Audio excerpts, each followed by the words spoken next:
اعوذ باللہ من الشیطان الرجیم بسم اللہ الرحمن الرحیم لا حول ولا قوة الا باللہ العلی العظیم حسبنا اللہ نعم الوکیل نعم المولا ونعم النصیر وبہ نستعین وہو خیر ناصر ومعین والصلاة والسلام علی اشرف الانبیاء والمرسلین حبیب الہ العالمین بالقاسم محمد اللہم صل علی محمد وآل محمد وعلى آله الطيبين الطاهرين المعصومين سيما بقية الله في الأرضين الذين أذهب الله عنهم الرجس وطهرهم تطهيرا اللهم صل على محمد وآل محمد رحمة الله على محبيهم واللعنة الدائمة على أعدائهم أجمعين۔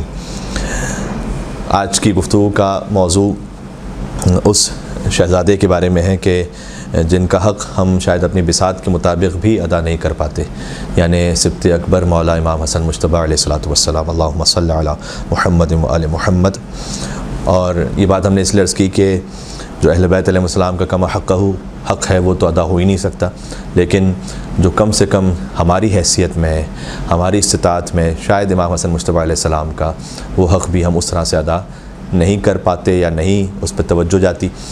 معمولاً آپ امام بارگاہوں میں دیکھیے تو دو علم لگے ہوتے ہیں، علم امام حسین علیہ السلام یا حسین اور یا عباس علیہ الصلوۃ والسلام، اللہم صلی علی محمد وآل محمد، جو یقیناً ہونا چاہیے ہماری جان قربان ابو الفضل عباس علیہ السلام پر اور آقا عبداللہ حسین علیہ السلام پر، لیکن ساتھ میں ایک علم یا حسن کے نام سے بھی ہونا چاہیے۔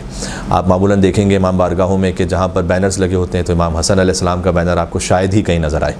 معمولاً پنجدن پاک میں سے یا زہرا یا علی مولا حسین علیہ السلام کے نام سے کوئی نہ کوئی بینر، کوئی نہ کوئی اس پہ پرچم لگا ہوتا ہے۔ بہرحال امام حسن مجتبیٰ علیہ السلام کا جو حق ہے وہ ادا ویسے نہیں ہو پاتا جبکہ امام حسن امام حسین کے بھی امام ہیں، اور حسن کو بادشاہ خاص و عام کہتے ہیں، علی کا نائب و قائم مقام کہتے ہیں۔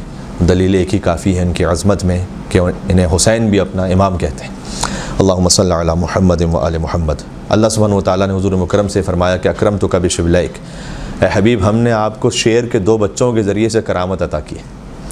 تو شیر ہیں مولا علی علیہ السلام اسد اللہ الغالب، اور ان کے دو بچوں کے ذریعے سے رسول اللہ کو عزت اور شرف عطا ہوا، وسبتیک، اور آپ کے دو نواسوں کے ذریعے سے ہم نے آپ کو کرامت عطا کی ہے۔ جہاں کہیں بھی آپ دیکھیں گے فضائل میں امام حسن امام حسین علیہ السلام کا ذکر ساتھ ساتھ ہے۔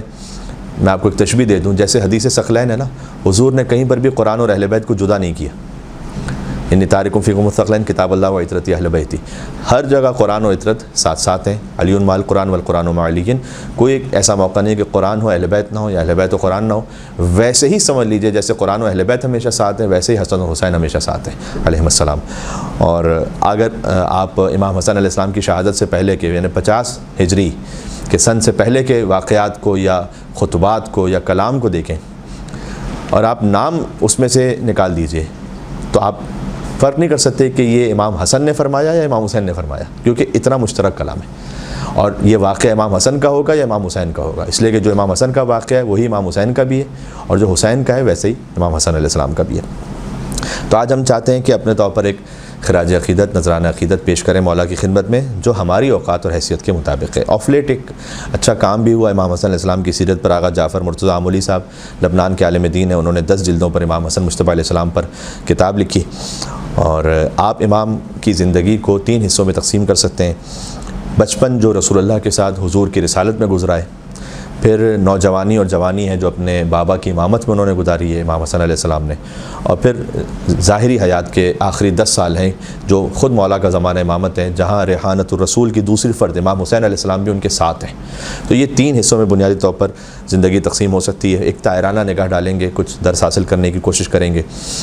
جب اللہ سبحانہ وتعالیٰ نے پہلی بار انا اعطیناک الکوثر کے وعدے کو بی بی فاطمہ کے گھر میں پورا فرمایا، اللہم صلی علی محمد وعلی محمد، اور امام حسن مجتبیٰ علیہ السلام کی آمد ہوئی تو حضور مکرم سیدہ کونین کا تشریف لے گئے اور فرمایا کہ ناولینی ولدی الحسین، کہ ولدی الحسن، کہ میرے بیٹے حسن کو میری گود میں دو۔ بہت ساری سنتیں جو اس وقت ہم بچوں کی ولادت پر انجام دے رہے ہوتے ہیں وہ پہلی مرتبہ امام حسن علیہ السلام کی آمد پر رسول اللہ نے انجام دی۔ تو گویا یہ سنتیں جو شروع ہوئی ہیں امام حسن علیہ السلام سے شروع ہوئی ہیں۔ بچے کے داہنے کان میں اذان دی جاتی ہے، بائیں کان میں اقامت دی جاتی ہے، یہ سب سے پہلے امام حسن علیہ السلام کے لیے جو روایت ہے فَأَذَّنَ فِي يُمْنَى وَأَقَامَ فِي يُسْرَى، داہنے کان میں رسول اللہ نے خود اذان دی، بائیں کان میں خود رسول اللہ نے اقامت دی۔ آپ تصور فرمائیے گا کیا مقام ہے امام حسن مجتبیٰ علیہ السلام ہے کہ جس نبی کی گواہی اذان میں ہے اشہد ان محمد رسول اللہ، خود اس نبی نے امام حسن کے کان میں اشہد ان محمد رسول اللہ کہا ہے۔ یعنی جس نبی کی گواہی ان کی رسالت کی اذان میں ہے، وہی نبی، وہی رسول خاتم النبیین امام حسن علیہ السلام کے کانوں میں اذان و اقامت کہنے والے ہیں۔ یہ یہاں سے سلسلہ شروع ہوا، عقیقے کا سلسلہ امام حسن علیہ السلام کی آمد سے شروع ہوا۔ اور اس وقت حضور مکرم نے ایک حدیث ارشاد فرمائی جو اس کے بعد کم سے کم 2 مقامات پر اور مزید ارشاد فرمائی، وہ یہ کہ نام رکھنے میں آپ واقعات کو سنتے ہیں تو میں ذرا جلدی سے آگے بڑھوں گا کہ بی بی فاطمہ سلام اللہ علیہ نے فرمایا مولا علی علیہ السلام سے کہ میں آپ سے سبقت نہیں کر سکتی، اور مولا علی نے کہا جیسے آپ ہم سے سبقت نہیں کر سکتی تو ہم رسول اللہ سے سبقت نہیں کر سکتے، اور رسول اللہ نے فرمایا کہ علی جیسے فاطمہ آپ سے سبقت نہیں کر سکتی اور آپ مجھ سے سبقت نہیں کرنا چاہتے تو میں خدا سے سبقت نہیں کر سکتا۔ اور وحی پروردگار نازل ہوئی جبرائیل کے ذریعے سے کہ آپ اپنے اس نواسے کا نام حسن رکھیں۔ گویا امام حسن علیہ السلام کا جو نام گرامی اپنی زبان سے لیتا ہے وہ وحی پروردگار کی تکرار کر رہا ہے، اس لیے کہ اللہ نے یہ وحی نازل کی کہ آپ نام رکھیں۔ اور وہ اس کی تفصیل اس طرح سے کہ اللہ یہ کہہ رہا ہے کہ آپ کو علی سے وہی نسبت ہے کہ جو حضرت موسیٰ علیہ السلام کو ہارون علیہ السلام سے تھی، اور جیسے حضرت موسیٰ کی نسل ہارون سے آگے بڑھی تھی ویسے رسول اللہ کی نسل مولا علی سے آگے بڑھی۔ میں ایک مرتبہ ایک میڈیا پہ گفتگو کر رہا تھا، مولا علی علیہ السلام کے حوالے سے وہ پروگرام ہو رہا تھا ایک انٹرنیشنل چینل پر جو آپ نیشنل ٹیلی ویژن دیکھتے رہتے ہیں۔ ان میں ایک اہل سنت عالم تھے، انہوں نے ایک بات کہی، انہوں نے کہا کہ حضرت علی کی ایک فضیلت ایسی ہے کہ جو اور کسی صحابی کو حاصل نہیں۔ دیکھیں یہ آپ سب جانتے ہیں کہ ہمارے اعتبار سے تو مولا علی کی ہر فضیلت کسی اور کو حاصل نہیں ہے، کسی کو بھی حاصل نہیں۔ جیسے علی بن ابی طالب اسلام کا خالی سونا ہی مرضی پروردگار کا سودا ہے، ان کی جانب سے ایک انگشتری اللہ کی راہ میں زکوٰۃ کے طور پر دے دی جائے تو وہ آئے ولایت کو نازل کروا لیتی ہے۔ علی کے گھر کی 5 روٹیاں سورہ دہر کا قصیدہ بن کر قیامت تک کے لیے اللہ قرآن میں اس کو محفوظ رکھتا ہے۔ تو مولا علیہ السلام کی کوئی فضیلت بھی کسی اور کی طرح نہیں ہے۔ لیکن یہ میں بات کر رہا ہوں کہ برادران اہل سنت میں سے ایک عالم دین تھے، انہوں نے ایک بات کہی کہ ایک فضیلت ایسی ہے حضرت علی کی جو اور کسی صحابی کو حاصل نہیں ہے، اور میں بھی بڑا متوجہ ہوا کہ اب دیکھیں کہ کیا کہنے لگے۔ اور اس وقت انہوں نے کہا کہ ایک خاص فضیلت جو مولا علی کی ہے جو کسی کو حاصل نہیں، وہ یہ ہے کہ اللہ نے علی کی اولاد کو نبی کی اولاد کہا ہے، یہ کسی اور کو حاصل نہیں۔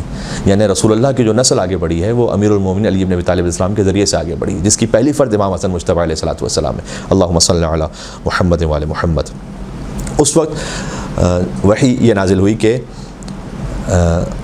اے نبی آپ کی حیثیت ایسے ہے علی کے ساتھ جیسے موسیٰ علیہ السلام کے ہارون علیہ السلام سے تھی، اور ہارون علیہ السلام کے جو بڑے بیٹے تھے ان کا نام تھا شبر یا شبر۔ اور حضور مکرم اللہ کی جانب سے اذن رکھتے ہوئے ساری کائنات کا علم رکھتے ہیں، لیکن بہرحال حضور نے پوچھا کہ شبر تو عبرانی زبان کا لفظ ہے، اس کا ترجمہ عربی میں کیا ہوگا، اور اللہ نے وحی نازل کی کہ حسن۔ اب اس میں ایک لطیف بات یہ ہے کہ اصل جو حضرت ہارون کے بیٹے کا نام تھا وہ شبر تھا، ترجمہ ہوا حسن، لیکن جو ترجمہ ہے وہ اصل سے بھی آگے بڑھ گیا، یعنی جو ترجمے کی حیثیت تھی وہ اصل سے بھی اس لیے زیادہ بڑھ گئی کہ حسن وہ نام ہے جو آج تک امام حسن علیہ السلام سے پہلے کبھی رکھا ہی نہیں گیا تھا۔ شبر تو پھر بھی نام رہ چکا حضرت ہارون کے بیٹے کا، لیکن حسن کسی کا نام نہیں رہا تھا۔ حسن وہ واحد نام ہے، یعنی وہ پہلی فرد وہ امام حسن مجتبیٰ جنہوں نام حسن رکھا گیا۔ عرب اسے بطور صفت استعمال کرتے تھے، صفت کے طور پر، کیونکہ عربی کا لفظ ہے، سامنے کا لفظ ہے، کوئی بہت چھپا ہوا بھی نہیں، لیکن یہ اللہ کا نظام ہے کہ اللہ اگر اپنی حجت کے نام کو بھی پردہ غیبت میں رکھنا چاہے تو رکھ سکتا ہے، سامنے ہو لیکن کسی کو نظر نہ آئے اور کسی کے ذہن میں خیال نہ آئے کہ ہم اپنے بیٹے کا نام یہ رکھیں۔ تو جب اللہ اپنی حجت کے نام کو پردہ غیبت میں چاہے تو رکھ سکتا ہے تو خود حجت کو پردہ غیبت میں کیوں نہیں رکھ سکتا۔ تو حسن نام پہلی مرتبہ امام حسن علیہ السلام کا رکھا گیا، اور یہ آل محمد علیہ السلام کا امتیاز ہے کہ وہ جو دوسروں کے ہاں صفت کے طور پر استعمال ہوتا ہے، جب آل محمد کے خانوادے میں آتا ہے تو صفت نہیں رہتا، وہ نام بن جاتا ہے۔ اصل میں صفت اور نام میں فرق یہ ہے کہ صفت بدلتی رہتی ہے، نام نہیں بدلتا۔ خاص طور پر وہ نام جو اللہ نے رکھا ہے اس کی کیفیت ہمیشہ وہ رہتی ہے۔ دیکھیں صفت وہ ہے کہ کبھی آپ بچے ہوتے ہیں، اس کے بعد جب جوان ہوتے ہیں تو وہ جو بچہ ہونے کی صفت ہے وہ ختم ہو کے اب صفت شباب آ جاتی ہے، پھر جوانی بھی ختم ہو جاتی ہے، بڑھاپا آ جاتا ہے۔ لیکن نام وہ ہے کہ جو بدلتا نہیں ہے، صفت بدلتی ہے۔ نام بچپن میں ہو تو بھی وہی نام، جوانی میں وہی نام، بڑھاپے میں وہی نام، حتیٰ زندگی میں وہی نام، شہادت کے بعد بھی وہی نام۔ اس کا مطلب ہے کہ جب نام اللہ نے رکھا حسن اور رسول اللہ نے اس امر کو فرمایا کہ میرے اس نواسے کا نام حسن رکھو، یعنی بچپن میں ہو تو حسن، جوانی میں ہو تو حسن، ضعیفی میں ہو تو حسن، بیٹھ جائیں تو حسن، کھڑے ہوں تو حسن، سلو کریں تو حسن، جنگ کریں تو حسن، سفر میں ہو تو حسن، حضر میں ہو تو حسن، حاکم شام کے سامنے مناظرہ کر رہے ہوں اور حقانیت قرآن و اہل بیت علیہ السلام کو ثابت کر رہے ہوں تو حسن، جمل میں نیزہ چلائیں اور تلوار چلائیں تو حسن، صفین میں ہو تو حسن، نہروان میں ہو تو حسن، ہدیہ کے زندگی میں ہوں تو حسن، اور شہادت کے بعد ہوں تو حسن، آج تک حسن۔ اللہم صلی علی محمد وعلی محمد۔ پھر یہ حدیث حضور مکرم نے امام حسین کے وقت بھی ارشاد فرمائی کہ جب شبیر یا شبیر کے عبرانی ترجمے سے حسین نام رکھا گیا، حسین بھی وہ نام ہے کہ جو حسین پہلی مرتبہ رکھا گیا، آج سے پہلے حسین کسی اور کا نام نہیں تھا۔ اور پھر ایک موقع پر جب تبوک کے لیے حضور تشریف لے جا رہے تھے، اس وقت مولا علیہ السلام کو مدینہ میں چھوڑ دیا تھا، اس وقت بھی حدیث ارشاد فرمائی کہ علی انت منی بمنزلۃ ہارون من موسیٰ الا انہ لا نبی بعدی۔ تو حضور نے امام حسن علیہ السلام کے کان میں اذان کہی ہے، اقامت کہی ہے باہنے کان میں۔ ایک تھوڑی سی لطیف بات آپ کو سناؤں ناموں کے حوالے سے، اہل بیت علیہ السلام کے ناموں کی عظمت یقین فرمائیے گا وہ ہے کہ ہم اس نام کی عظمت کو نہیں سمجھ سکتے، ہم ذات کی عظمت کو کیا سمجھیں گے۔ جو مولا علیہ السلام نے اپنے نام کے لیے ارشاد فرمایا کہ انا کتب اسمی علی العرش فاستقر، میرا نام جب عرش پہ لکھا گیا تو عرش کو قرار آ گیا، باذن خدا ہے، اللہ تعالیٰ کا اذن ہے تو نام علی میں یہ تاثیر ہے۔ کوئی یہ نہ سمجھے کہ توحید سے منافی بات ہو گئی۔ ہم جب ڈاکٹر کے پاس جاتے ہیں اور اپنی بیماری کا علاج کرواتے ہیں تو شفا ڈاکٹر دیتا ہے یا اللہ دیتا ہے؟ شفا اللہ دیتا ہے، ڈاکٹر ایک وسیلہ بنتا ہے۔ تو ڈاکٹر جیسے وسیلہ بن جاتا ہے، ویسے نام علی بن ابی طالب علیہ السلام کو اللہ سبحانہ و تعالیٰ نے زمین و آسمان کے نظام کے لیے وسیلہ رکھا ہے، اللہ نے یہ تاثیر رکھی ہے اس میں مبارک ہے علی بن ابی طالب علیہ السلام میں۔ اور مولا نے فرمایا کہ میرا نام جب عرش پہ لکھا گیا فاستقر وعلی السماوات فقامت، میرا نام آسمانوں پر لکھا گیا تو آسمان قائم ہو گیا، وعلی الارض ففرشت، میرا نام زمین پر لکھا گیا تو زمین بچتی چلی گئی، وعلی الریح فزرت، میرا نام جب ہواؤں پر لکھا گیا تو ہوائیں جاری ہو گئیں، وعلی البرق فلمع، میرا نام جب بجلی پر لکھا گیا تو بجلی کڑکنے لگی، وعلی السحاب فدمع، میرا نام جب بادلوں پر لکھا گیا تو بادل برسنے لگے، وعلی الوادی فہمع، میرا نام جب وادیوں پر لکھا گیا تو اس سے نہریں جاری ہو گئیں، وعلی اللیل فدجا واظلم، میرا نام جب رات پر لکھا گیا تو رات سکون کے لیے تاریک ہو گئی، وعلی النہار فانار وتبسم، میرا نام جب دن پر لکھا گیا تو دن روشن ہو گیا، مسکرانے لگا۔ اہل بیت علیہ السلام کے ناموں کی عظمت یہ ہے تو ان کی ذات کی عظمت کیا ہے؟ اور اہل بیت علیہ السلام نے سمجھایا کہ ہماری فقط کرامات عرش سے نہیں آتے ہیں، ہمارے نام بھی عرش سے آتے ہیں، یعنی اہل بیت علیہ السلام اپنی کرامات اور اپنے فضائل کے لیے تو دنیا کے محتاج نہیں، وہ برائے نام بھی دنیا کے محتاج نہیں۔ مولا کے پاس ایک شخص آیا، غالباً صادق علیہ محمد علیہ السلام سے روایت ہے، اس نے آ کے کہا کہ اللہ نے مجھے بیٹا عطا کیا، میں نے نظر مانی تھی کہ میں بیٹا ہوگا تو نام محمد رکھوں گا، پھر جب بیٹا عطا ہوا تو میں بھول گیا اس منت کو اور میں نے نام علی رکھ دیا، تو آپ بتائیے کہ کیا حکم ہے؟ اس وقت امام الاسلام نے ایک جملہ ارشاد فرمایا کہ تو نے منت مانی تھی محمد کی، نام رکھ دیا علی، کوئی بات نہیں، محمد علی و علی محمد، محمد ہی علی، علی ہی محمد۔ یہ وہی جملہ ہے کہ جو دعائے فرج امام زمانہ علیہ السلام میں بھی آتا ہے کہ الہی عظم البلا، جو امام علیہ السلام نے قیدی کو تعلیم فرمائی تھی روایت کے مطابق عالم خواب میں یا کسی بھی کیفیت میں، جس سے اسے رہائی نصیب ہوئی تھی، اس لیے اس کو دعائے فرج کہتے ہیں۔ بات سے بات نکل لی لیکن بات عرض کر دوں، دعائے فرج کیوں کہتے ہیں اسے؟ فرج کا مطلب ہے کہ مشکل کو آسان کر دینا، گشائش ہو جانا، تو الہی عظم البلا وبرح الخفا، اس کا ترجمہ بھی اس طرح سے کہ الہی عظم البلا، پروردگار بلائیں بہت عظیم ہو گئی ہیں، وبرح الخفا، اور جو چھپے ہوئے تھے وہ ظاہر ہو گئے، وانقطع الرجا، امیدیں منقطع ہو گئی ہیں، وضاقت الارض ومنعت السماء، اور زمین بھی تنگ ہو گئی ہے اور آسمان نے بھی اپنی رحمتیں برسانا بند کر دی ہیں، وانت المستعان، تو ہی وہ ہے کہ جس سے مدد طلب کی جاتی ہے، والیک المشتکا، اور تیری ہی طرف شکوہ کیا جا سکتا ہے، بندہ اگر کوئی شکوہ بھی کرے، کوئی اپنی فریاد بھی کرے تو رب ہی سے کر سکتا ہے، وعلیک المعول فی شدت والرخاء، اور تجھ ہی پر توکل کیا جاتا ہے چاہے آسانی ہو چاہے شدت ہو۔ اللہم صلی علی محمد وعلی محمد، تو محمد اور علی محمد علیہ السلام پر رحمت نازل فرما، اولی الامر الذین فرضت علینا طاعتهم وعرفتنا بذلک منزلتهم، وہ محمد علیہ محمد علیہ السلام کے جنہیں تو نے اولو الامر بنایا اور جن کی اطاعت کو ہم پر فرض کیا، اور ان کی اطاعت کو فرض کر کے ان کی معرفت ہمیں کروائی، ان کی منزلت ہمیں بتلائی کہ ان کی منزلت کیا ہے، کہ تمام مخلوقات پر فرض ہے ان کی اطاعت۔ وعرفتنا بذلک منزلتهم ففرج عنا بحقهم فرجا عاجلا قریبا، تو بس ان کے حق کا واسطہ ہے کہ میری مشکل کو آسان فرما دے، گشائش فرما دے، فرجن عاجلاً قریبا، بہت جلد یہ کام کر دے. کتنا؟ کلمح البصر، آنکھ کے جھپکنے کے برابر، اتنا جلدی. او ہوا اقرب، اس سے بھی پہلے پروردگار میری مشکل کو حل کر دے. پھر آپ کیا کہتے ہیں؟ یا محمد ہو یا علی، یا علی ہو یا محمد، اے محمد، اے علی، اے علی، اے محمد علیہ السلام. اللہم صلی علی محمد وعلی محمد اولی الامر الذین فرضت علینا طاعتہم. یہ وہ ہیں کہ جو اولی الامر ہے کہ جن کی اطاعت ہم پر فرض ہے، اور ان کے ذریعے سے اللہ سبحانہ وتعالیٰ نے اپنی مخلوقات تک اپنی حجت کو تمام کیا ہے. اولی الامر الذین فرضت علینا طاعتہم وعرفتنا بذلک منزلہ ففرج عنا بحق فرجا عاجلا قریبا کلمح البصر او اقرب یا محمد یا علی، یا علی یا محمد. اور پھر اس کے بعد ہم کہتے ہیں کہ امام زمان علیہ السلام کو اکفیانی فإنکما کافیان وانصرانی فإنکما ناصران، آپ دونوں کافی ہو جائیے اس لیے کہ آپ ہی دونوں کافی ہیں، آپ دونوں مدد کیجیے اس لیے کہ آپ ہی دونوں مدد کرنے والے ہیں. ایک بات عرض کر دوں، بعض مرتبہ کسی اور طرف سے اعتراض آتا ہے کہ یہ کیا کہہ رہے ہیں آپ، یا محمد و یا علی، یہ ڈائریکٹ کیوں پکار رہے ہیں ان کو مدد کے لیے، اللہ کا ہے. تو یہ بات وضاحت ہو گئی کہ اللہ نے اس نام میں تاثیر رکھی ہے، اصل بات تو یہی ہے. دوسری بات یہ بھی ہے کہ اگر یا محمد یا علی براہ راست یہ کہنا شرک ہوتا تو پھر سب سے بڑا شرک کا الزام تو ان پر لگنا چاہیے تھا جنہوں نے یہ کہا کہ علی نہ ہوتے تو میں ہلاک ہو جاتا. انہوں نے یہ کیوں نہیں کہا کہ اللہ نہ ہوتا تو میں ہلاک ہو جاتا؟ انہوں نے بھی 40 مرتبہ مولا علی کا نام لیا کہ علی نہ ہوتے تو میں ہلاک ہو جاتا. تو وہ بھی جانتے ہیں کہ ہلاکت سے بچاتا تو اللہ ہے، لیکن وسیلہ علی بن ابی طالب ہے.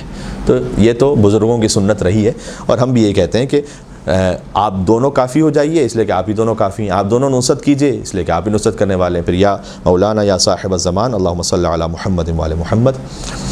الغوث الغوث الغوث، فریاد ہے فریاد ہے فریاد ہے.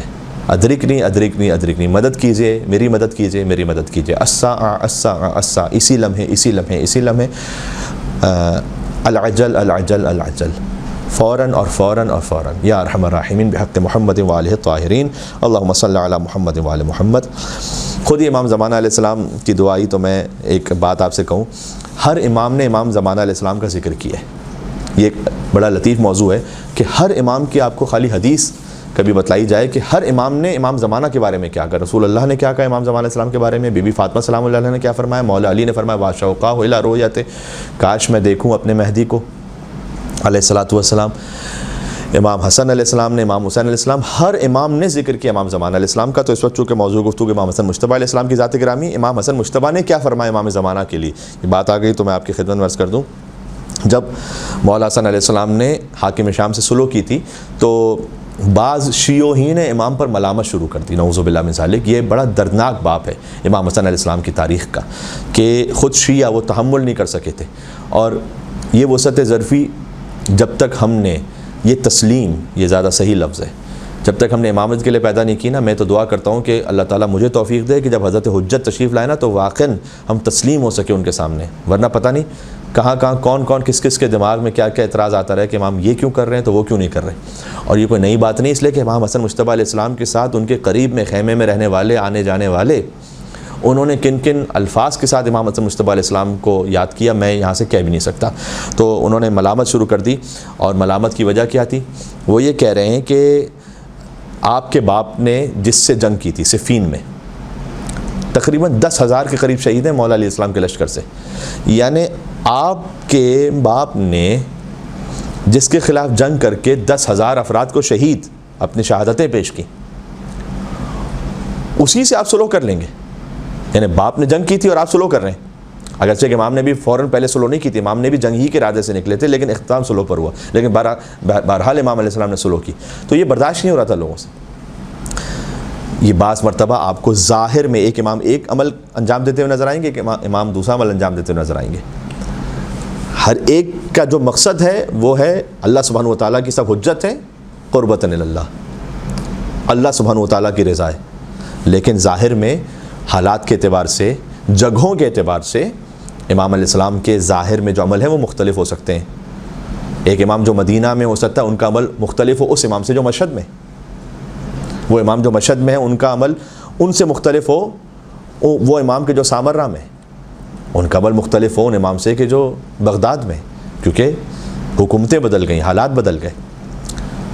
سب ایک ہی راستے پر ہیں لیکن اللہ کے اذن سے الگ الگ ذریعوں سے جو اس وقت کی ضرورت تھی. تو امام حسن مجتبیٰ علیہ السلام نے فرمایا کہ وائے ہو تم پر، ایسے شیعوں کے لیے کہا امام نے، وائے ہو تم پر میری صلح میرے شیعوں کے لیے ہر اس شے سے بہتر ہے جس پر سورج چمکتا ہے اور جس سے سورج غروب ہوتا ہے۔ یاد رکھو یہ صلح اتنی عظیم ہے۔ اور پھر امام نے فرمایا کہ کیا تم نہیں جانتے کہ میں تمہارا امام ہوں، تم میرے امام نہیں ہو؟ بہت اہم نکتہ یہ، مجھ پر تمہاری اطاعت فرض نہیں ہے، تم پر میری اطاعت فرض ہے۔ دیکھیں میں آپ سے ایک بات کہوں، امام علیہ السلام پتہ ہے کس بات کے مظہر ہیں؟ اگر آپ سادہ الفاظ میں کہیں، سورہ انبیاء کی ایک آیت ہے، آیت نمبر 23، جس میں اللہ سبحانہ و تعالیٰ نے فرمایا کہ لا یسأل عما یفعل، کہ یہ عما یفعل، اللہ سے سوال نہیں کیا جائے گا کہ اس نے یہ کام کیوں کیا، وہم یسألون، بندوں سے سوال کیا جائے گا کہ وہ اللہ کے سامنے تسلیم تھے یا نہیں تھے۔ اللہ سے سوال نہیں ہو سکتا، میں مخلوق ہوتے ہوئے اللہ سے نہیں پوچھ سکتا تو نے کام کیوں کیا تھا، خالق ہوتے ہوئے اللہ مجھ سے پوچھے گا کہ یہ کام کیوں کیا تھا۔ یہی امام علیہ السلام کی صفت ہے، سمجھ لیجئے کہ مظہر صفات خدا بندی۔ امام سے یہ نہیں پوچھا جائے گا کہ آپ نے یہ کیوں کیا، امام ماموم سے پوچھیں گے کہ تم نے میرا اتباع کتنا کیا۔ تو سب سے پہلے تو یہ واضح ہونا چاہیے، امام نے کہا کہ تم پر میری اطاعت فرض ہے، مجھ پر تمہاری اطاعت فرض نہیں ہے۔ کتنے مظلوم تھے امام حسن علیہ السلام کہ امام حسن علیہ السلام کو یہ وضاحت کرنی پڑتی تھی۔ پھر امام نے، میں بات کیا کرنے لگا تھا ابھی کہ امام حسن نے کہا امام زمانہ کا ذکر کیا، اس کے بعد امام نے کہا کہ تم پر میری اطاعت فرض اس لیے ہے کہ چونکہ میں جنت کے جوانوں کا سردار ہوں، تم نہیں ہو، میں سردار ہوں۔ اور پھر امام نے فرمایا کہ کیا تم نہیں جانتے کہ جب حضرت خضر نے کشتی میں سوراخ کیا، وہ جو سورہ کہف میں واقع ہے، اور ایک جوان کو قتل کیا اور بغیر اجرت کے ایک دیوار کو تعمیر کیا، یہ واقعہ انشاءاللہ آپ کے ذہن میں ہوگا، اس وقت حضرت موسیٰ علیہ السلام بھی تحمل نہیں کر پائے تھے۔ یعنی امام یہ کہنا چاہتے تھے کہ جب موسیٰ علیہ السلام اولو العزم نبی ہوتے ہوئے چونکہ باطن اور حقیقت کو وہ اس وقت نہیں جان پا رہے تھے، تو وہ خضر علیہ السلام کے افعال پر تحمل نہیں کر پائے تھے، تو تم کہاں تحمل کر سکتے ہو میری صلح پر، جبکہ امام حسن خضر سے بھی افضل ہے، تو تم نہیں سمجھ سکتے کہ میں نے کام کیوں کیا، لیکن تسلیم ہو جاؤ۔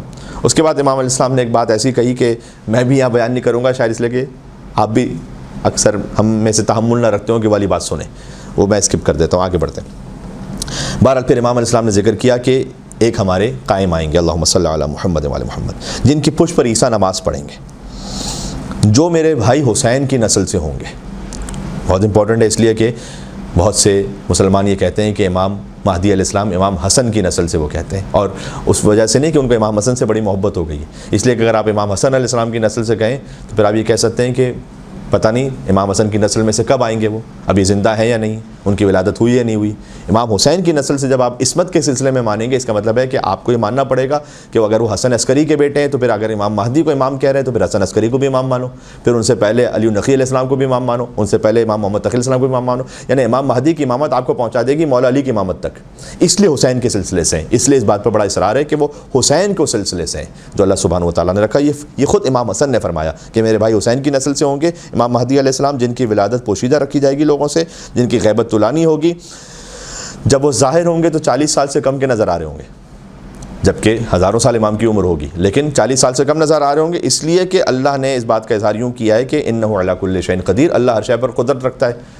اور یہ ایک خطیب ان کی اچھی مثال بھی ہے، کہتے ہیں اللہ تعالیٰ کی مرضی اور اذن ہے، ہمارے سر کے بال ہوتے ہیں، یہ بڑھتے رہتے ہیں، آپ کو ہر مہینے 2 مہینے میں اس کو کٹوانا پڑتا ہے، اسی سر سے ساتھ میں یہاں اب روئیں ہیں، یہ کبھی بھی آپ جا کے نہیں کٹواتے، اس لیے کہ یہ اس طرح سے نہیں بڑھتے جیسے سر کے بال بڑھتے ہیں۔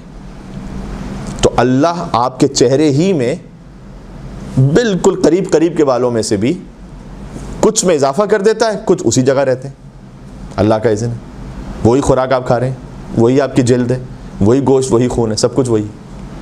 تو اللہ چاہے تو کسی کے سن کو ہزاروں سال بعد بھی 40 سال پہ روک کے رکھے۔ انہ علی کل شیء قدیر، یہ امام حسن مجتبیٰ نے فرمایا علیہ الصلوۃ والسلام، کن کے بارے میں؟ امام زمانہ علیہ السلام کے بارے میں، اللہم صلی علی محمد وعلی محمد۔ پھر ایک اور موقع پر ارشاد فرمایا کہ آخر الزمان میں سے اللہ ہم میں سے ایک مرد کو مبعوث کرے گا تاکہ روئے زمین پر فتنوں کا خاتمہ کر دے، امام حسن نے فرمایا امام زمانہ کے لیے، اور لوگوں کو جہالت سے نجات دے۔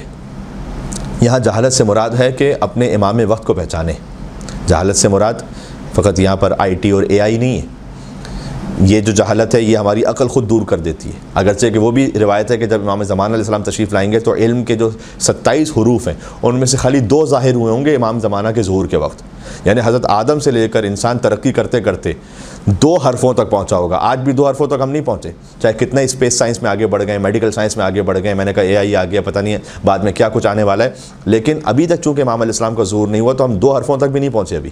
جب امام زمان علیہ السلام تشریف لائیں گے تو 2 حرفوں تک پہنچیں گے. ان 2 حرفوں کے بعد جب حضرت حجت تشریف لائیں گے تو دفعتاً 25 کو اور ظاہر کر دیں گے. اب آپ سوچئے گا کہ ساری انسانیت مل کر جو صدیوں میں 2 حرفوں تک پہنچی ہوگی, فرزند زہرا علیہ السلام تشریف لائیں گے تو 25 کو ایک ساتھ ظاہر کریں گے, تو علم کا کیا عالم ہوگا.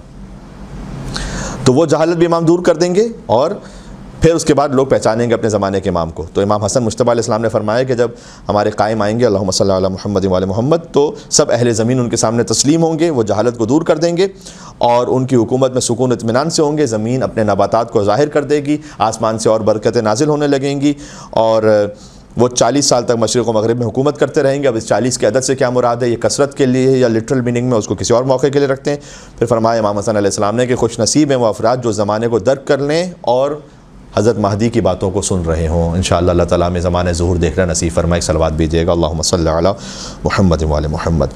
تو کتاب شریف کمال الدین و تمام النعمہ جو شیخ صدوق رحمۃ اللہ علیہ کی کتاب ہے, اس میں باب ما اخبر بالحسن کہ امام حسن علیہ السلام نے کیا کیا خبریں دی ہیں امام زمان علیہ السلام کے بارے میں, اس میں 3 حدیثوں کو انہوں نے لکھا ہے. اور تو خالی ایک تبرک کے لیے کہ امام حسن علیہ السلام کے ذکر میں امام مہدی علیہ السلام کا ذکر بھی شامل حال ہو جائے, اس لیے میں نے اس موضوع کو بھی آپ کی خدمت میں عرض کر دیا. تو اب تک کی بات یہ ہوئی کہ امام حسن علیہ السلام کا جو حق ہے, کما حق کو کوئی نہیں ادا کر سکتا, لیکن جتنا ہماری حیثیت ہے ہم اتنی بھی کوشش شاید نہیں کر پا رہے. ہمیں اس میں کوشش بڑھانی چاہیے. امام حسن علیہ السلام کے بارے میں مزید مجالس ہونی چاہیے, 5 مجالس ہونی چاہیے.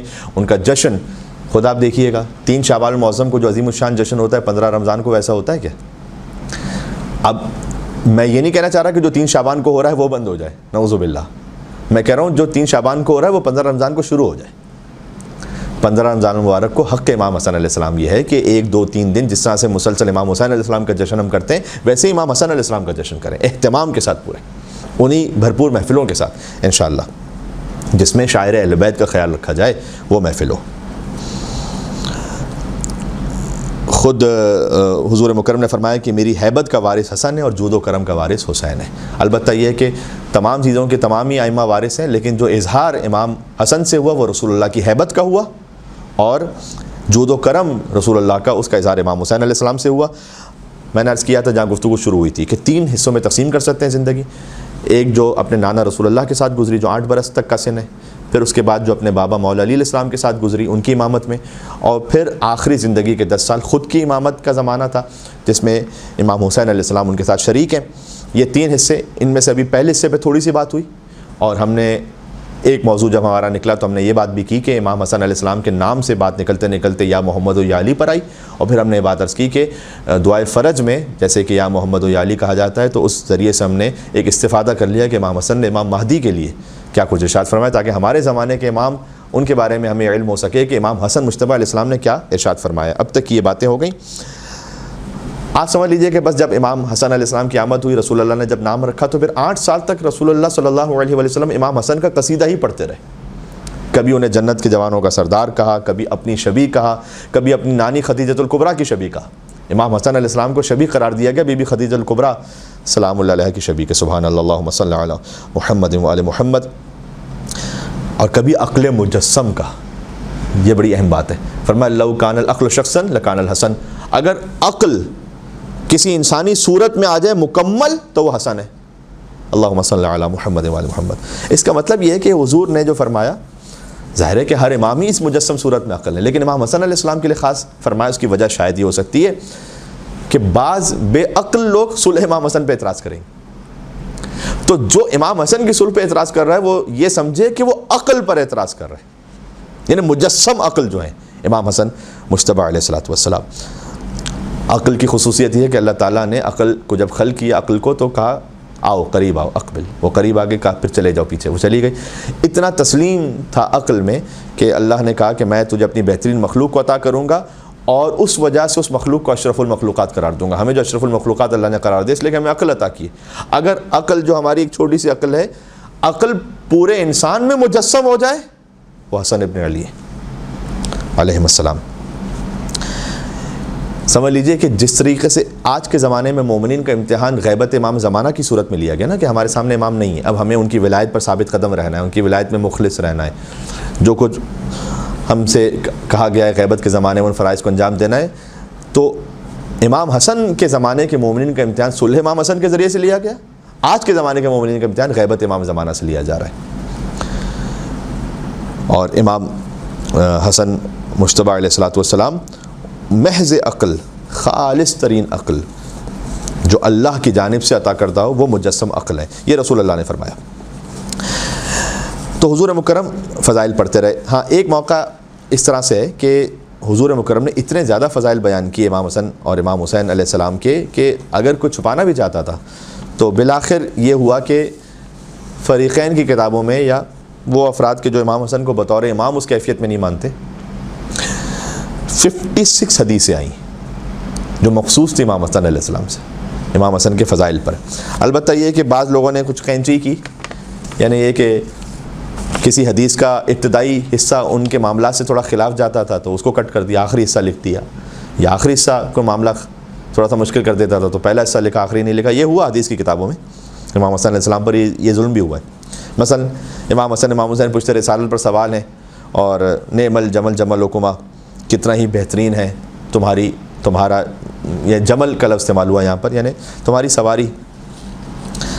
اب یہاں پر آگے قینچی لگ گئی، بعض حدیثوں میں یہ نہیں آیا جملہ کہ جب حضور نے پھر پلٹ کر کہا کہ کل نعم الراکب و راکبان، یہ کیوں کہتے ہو کہ ان سے کیوں کہتے ہو کہ کتنی اچھی سواری ہے، مجھ سے کیوں نہیں کہتے کہ کتنے اچھے سوار ہیں. اس کے بعد آگے فرمایا کہ وابوہما افضل منہما، ان کے بابا ان سے بھی افضل ہیں. اب یہ حصہ اگر لکھ دیتے تو پھر جب حسن حسین جنت کے جوانوں کے سردار ہیں، ان کے بابا ان سے بھی افضل ہیں، تو پھر بات کیا رہ جاتی، پھر تو ساری بات ہی ختم ہو گئی. تو کچھ حصوں کو کاٹ دیا گیا. یہ خالی آپ کے ذہن میں رہے کہ بعض حدیثیں آدھی لکھی گئی ہیں بعض کتابوں میں جو فریقین کی اور باقی کتابوں میں آئی ہیں.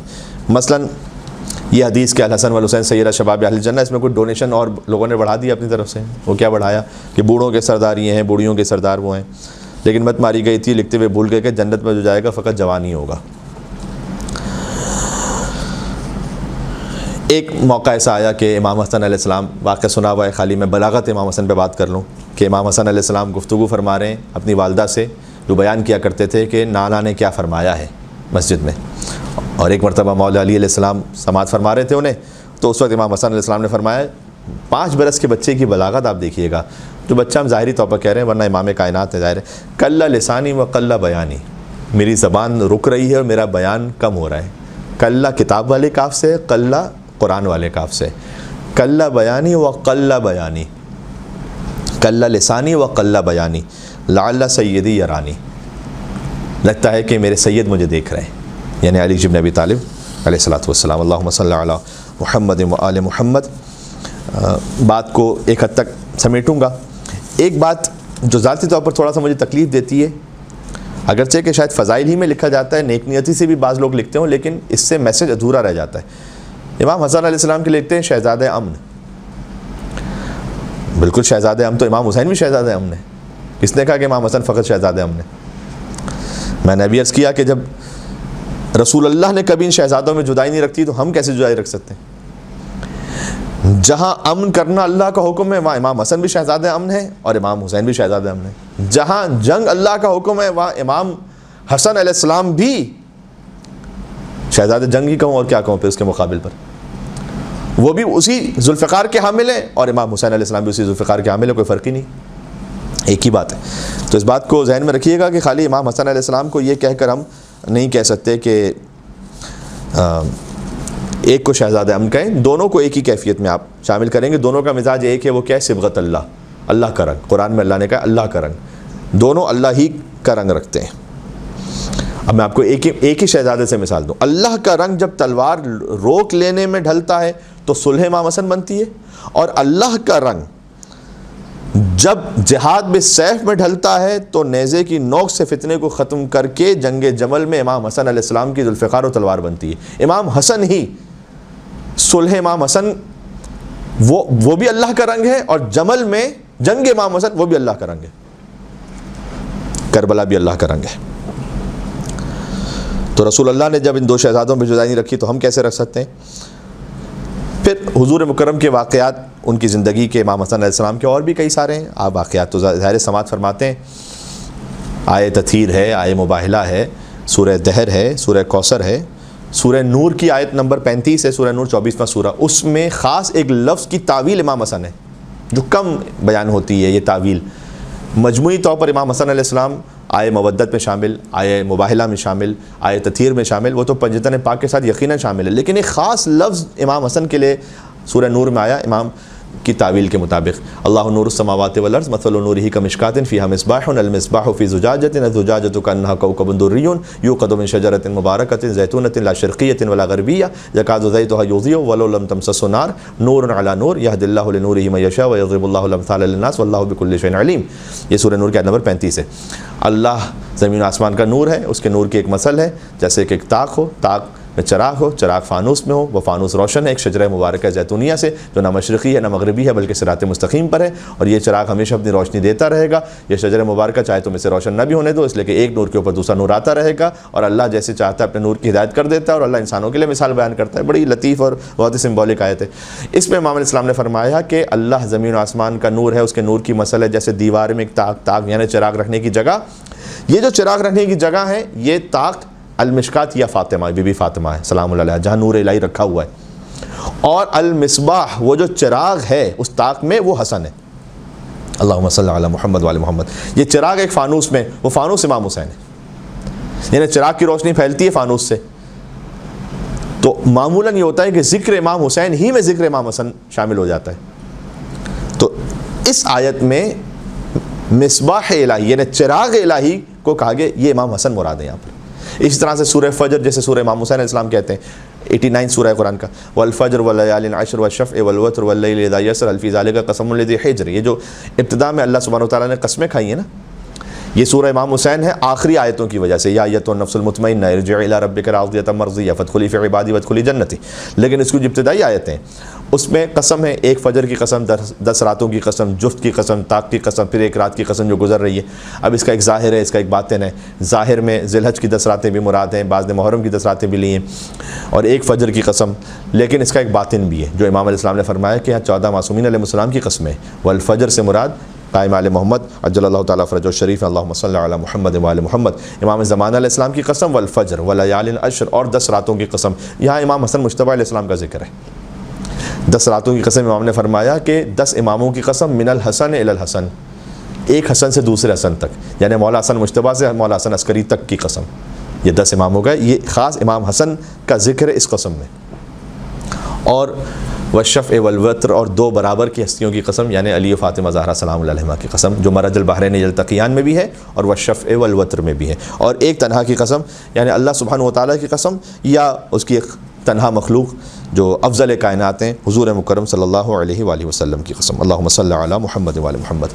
تو رسول اللہ صلی اللہ علیہ وسلم کی زندگی تک کے جو واقعات ہیں امام حسن مجتبی علیہ السلام کے, اس کا ایک ہلکا سا خاکہ میں نے عرض کر دیا.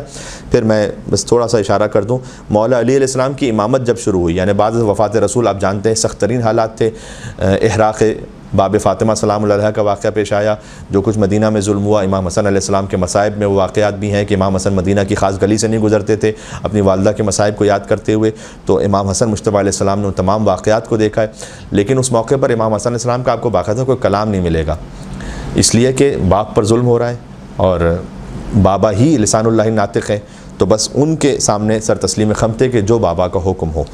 تو لیکن ایک موقع جو ڈاکومنٹڈ ایک پہلا واقعہ آپ سمجھ سکتے ہیں مولا علی کی امامت کا, امام حسن علیہ السلام کا کلام آپ کو اس وقت ملتا ہے کہ ایک مرتبہ بیت الشرف سے نکلے, مسجد نبی کے ممبر کے پاس آئے. ایک بچہ تھا کہ جو کسی کا جو ممبر پر چڑھ گیا تھا, اس سے کہا کہ انزل عن ممبر ابی واذهب الى ممبر ابیک, میرے باپ کے ممبر سے اتر اپنے باپ کے ممبر پر جا. جنہیں واقعہ معلوم ہے وہ معلوم ہے, یہ بلاغت امام حسن علیہ السلام ہے کہ میرے باپ کے ممبر سے اتر جا. اس میں پورے حق کا بیان ہے, اور اپنے باپ کے ممبر پر جا. سادہ سی مثال دیتا ہوں. اگر میں آپ سے یہ کہوں کہ مثال کے طور پر مجھے ایک چائنیز شاپ سے آرگینک سالٹ چاہیے, تو آپ نے خالی وہ آرگینک سالٹ نہیں لانا, آپ نے اب 2 کام کرنے. پہلے تو وہ شاپ تلاش کرنی, پھر آپ کو وہ سالٹ ملے گا. مولا حسن علیہ السلام کہتے ہیں میرے باپ کے ممبر سے اتر اور اپنے باپ کے ممبر پر جا. یہ خالی جانا نہیں ہے، پہلے باپ کا ممبر تلاش کر کہ تمہارے باپ کا کوئی ممبر ہو تو جاؤ، باپ کا ممبر ہو تو ممبر پہ جاؤ ورنہ جہنم میں جاؤ۔ یہ امام حسن مجتبی علیہ السلام نے فرمایا، اس وقت کا یہ واقعہ ہے۔ امام حسن علیہ السلام کا کیا اسٹینس تھا بعد از وفات رسول؟ حرف بحرف وہی جو مولا علی مرتضیٰ علیہ السلام کا اسٹینس تھا، جو خطبہ شقشقیہ میں مولا علی علیہ السلام نے بیان بھی کیا کہ میں ان دو حالتوں میں تھا کہ یا تو کٹے ہوئے ہاتھوں سے حملہ کر دوں یا اس تاریک اندھا کر دینے والے فتنے پر صبر کروں۔ یہ مولا علی علیہ السلام نے خطبہ شقشقیہ میں فرمایا ہے۔ دیکھیں، کسی شے پر راضی ہونا الگ بات ہے اور صبر کرنا الگ بات ہے۔ مولا علی علیہ السلام صبر کر رہے تھے، راضی نہیں تھے۔ یہ خطبہ شقشقیہ میں مولا علی علیہ السلام نے فرمایا، وہی امام حسن علیہ السلام کا سٹینس، وہی امام حسن علیہ السلام کا موقف تھا کہ جو ان کے بابا کا تھا۔ مولا نے فرمایا کہ یا تو کٹے ہاتھوں کے ساتھ حملہ کروں یا تاریک اندھا کر دینے والے فتنے پر صبر کروں۔ تو علی جیسے صاحب بصیرت کی بصیرت نے اللہ کے حکم سے مولا علی علیہ السلام کو یہ فیصلہ مولا نے کیا کہ صبر کرنا زیادہ مناسب ہے، اگرچہ کہ مولا نے فرمایا کہ میری میراث لٹ رہی تھی۔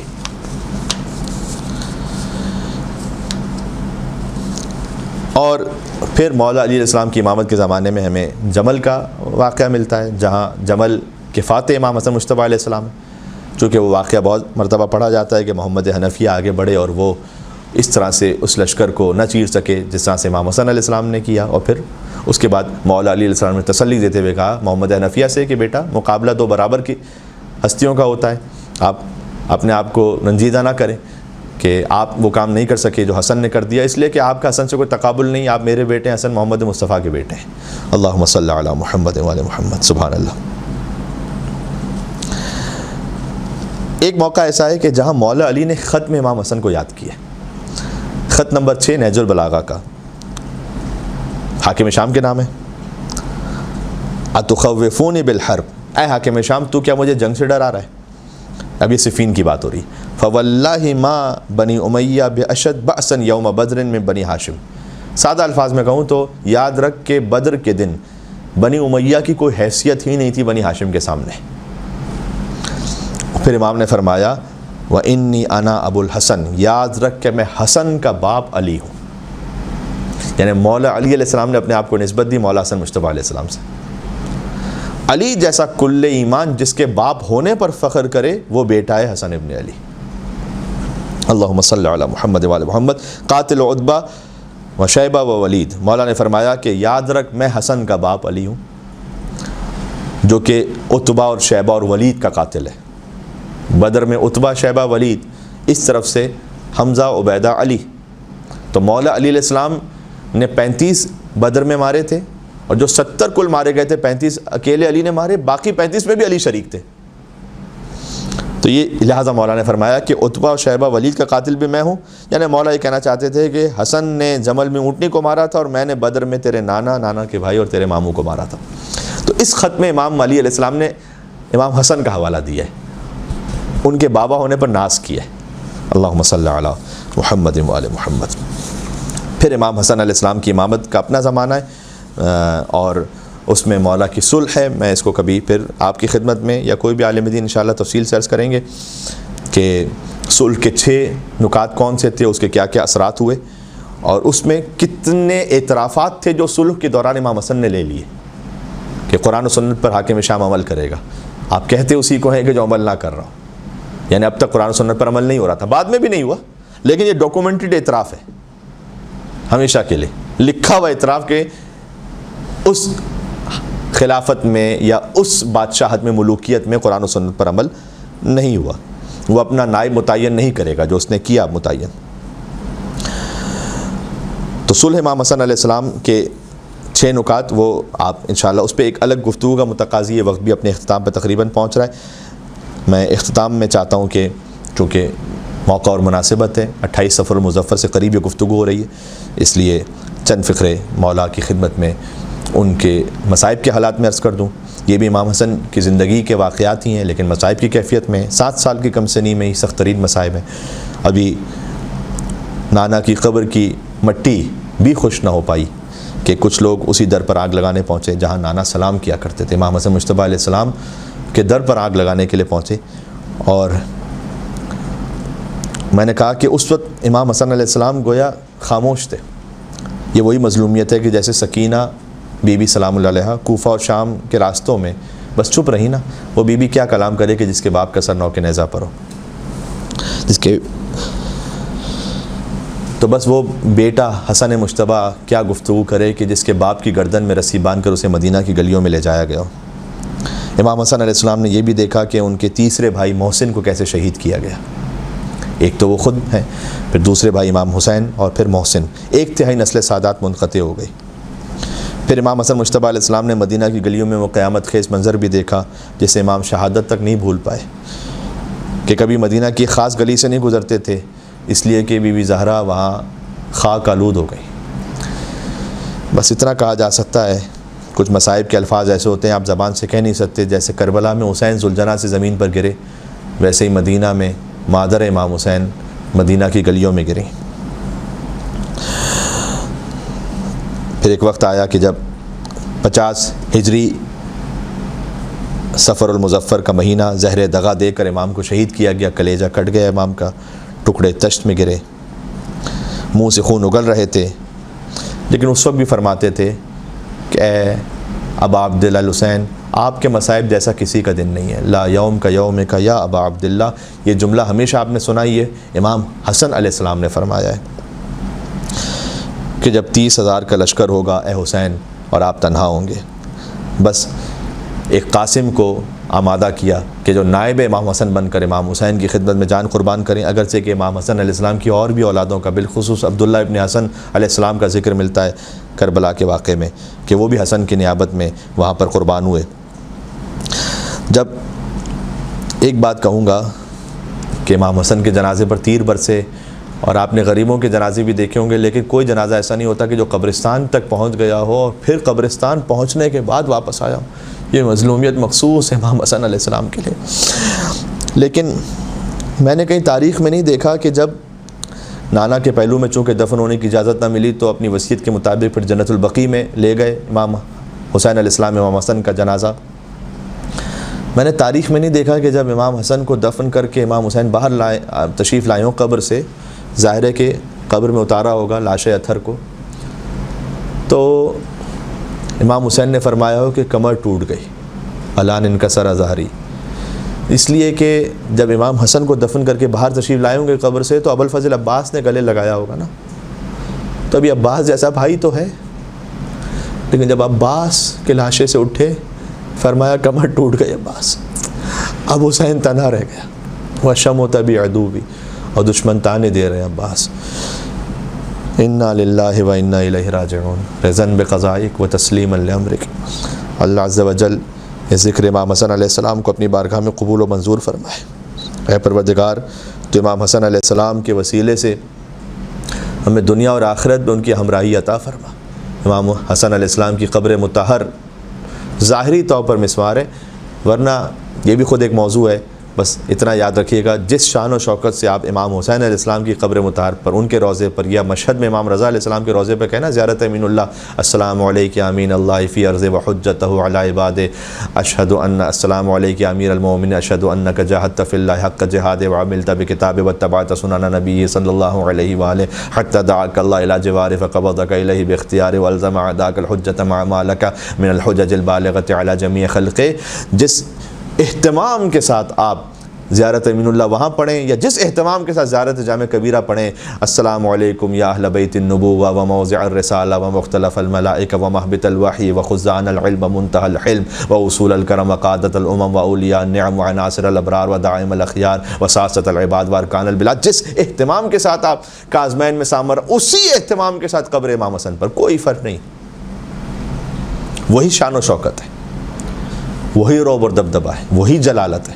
ظاہر میں گنبد نہیں، جنہوں نے ظلم کیا انہیں اس ظلم کا حساب دینا ہے، لیکن آپ کے دل کی کیفیت میں وہی شان و شوکت رہنی چاہیے۔ یہ بات ذہن میں رکھیے گا، جنت البقیع میں اندر نہ پڑھ سکیں تو باہر، وہاں باہر نہ پڑھ سکیں تو آپ اپنے گھر سے کم ان تاریخوں میں ایک موقع نکالیں کہ ائمہ بقیع کے لیے ایک زیارت امین اللہ پڑھیں، یا ایک زیارت جامع کبیرہ پڑھیں انشاءاللہ سے۔ پروردگار تو ہمیں توفیق عطا فرما، امام حسن علیہ السلام کے صدقے میں ہمارے دسترخوان میں وسعت عطا فرما۔ لازمی سی بات ہے کہ امام حسن کی سخاوت پر اس وقت کوئی بات نہیں ہو سکی، امام حسن کی بلاغت پر کوئی تفصیل سے بات نہیں ہو سکی، آپ سنتے رہتے ہیں ان موضوعات کو، اور یہی ہم عرض کرنا چاہ رہے ہیں کہ امام حسن علیہ السلام پہ زیادہ سے زیادہ مجالس ہونی چاہیے تاکہ سیرت امام حسن علیہ السلام بھی زیادہ سے زیادہ سامنے آتی رہے، واقعات کا بیان ہوتا رہے۔ پروردگار ہمارے دسترخوان میں وسعت عطا فرما، وسعت رزق حلال عطا فرما، مریضوں کو امام حسن مجتبی علیہ السلام کے صدقے میں شفاء کامل عاجلہ عطا فرما، عمرہ کی سعادت بالخصوص نصیب فرما۔ جو حج پر جو واجب ہیں انہیں تو جانا واجب ہے، لیکن ہمارے یہاں پر عمرہ سے کوتاہی برتی جاتی ہے، اور ساتھ میں خالی آپ عمرہ نہیں کر رہے، 6 معصومین کی زیارت کر رہے ہیں۔ مدینہ سے ہرگز کوتاہی نہ برتیں، مدینہ آپ کا ہے، آپ نے مدینہ جانا ہے، خاص طور پر سادات کرام، آپ کے جد وہاں پر ہیں، آپ کی جدہ وہاں پر ہے۔ کربلا پر ہماری ہزاروں جانیں قربان ہوں، کربلا کی زیارت کو کبھی ترک نہ کریں، مشہد کی زیارت کو کبھی ترک نہ کریں، لیکن مدینہ کی زیارت کو کیوں ترک کر کے بیٹھے ہوئے ہم؟ اس پر بھی اہتمام ہونا چاہیے۔ مدینہ ضرور جائیے، سال میں 1 مرتبہ موقع ملے آپ کے پاس، ضرور جائیے مدینہ، وہاں مولا حسن علیہ السلام کو سلام کیجیے، رسول اللہ صلی اللہ علیہ وسلم، بی بی فاطمہ سلام اللہ علیہ، امام حسن علیہ السلام، امام زین العابدین علیہ السلام، امام محمد باقر علیہ السلام، امام جعفر صادق علیہ السلام، مادر ابوالفضل عباس، بی بی ام البنین سلام اللہ علیہ، اور کتنے اولیاء، حضرت حمزہ علیہ السلام۔ انشاءاللہ پروردگار ہمیں وزارت نصیب فرمائے، امام مہدی علیہ السلام کے ساتھ ہمارا شمار فرمائے، حق امام حسن مجتبی علیہ السلام، آپ کی حاجات ہماری حاجات پوری ہوں، اور حضرت کا زمانہ ظہور دیکھنا ہم سب کو نصیب فرما۔ ربنا تقبل منا انک انت السمیع العلیم، بجائے محمد و آلہ الطیبین الطاہرین، جزاکم اللہ خیر الجزا۔